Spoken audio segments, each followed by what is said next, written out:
бәріне сәлем. Мен қалай тағы да бір карта тіркеу керек екенін көрсетемін. Ол үшін профильге қарай өтеміз. Ол жерде мынаны басамыз. Осы жерде енді үшіншісін басамыз. Мынаны. Енді мынау қызылды басасыздар. Мына жерге өзіңіздің алтысынан тұратын пароліңізді жазасыз.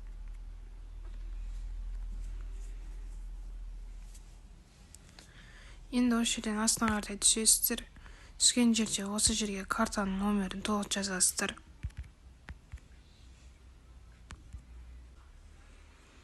Мына қызыл батырманы басамыз. Енді осы жерде біріншісіне атымызды жазамыз.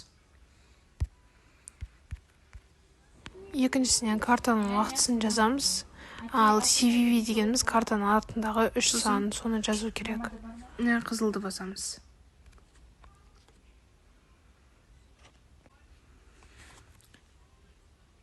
Бізде міне жаңадан картамыз тіркелді. Егерде сізде мысалға деген срок өтіп кеткен болса, немесе картаны сізден шыққан болса, удалить етіп тастасаңыз болады. Мысалы, маған мына картаны удалить ету керек. Оны қалай удалить етемін? Үстін басамын. Үстін басқаннан кейін мына жерді басамын. Сосын біріншісін басамын. Осы кнопканы басамын, ең астында тұрған. Сосын ақты басамыз. Енді осы жерге бағана 6 саннан тұратын пароль жазамыз.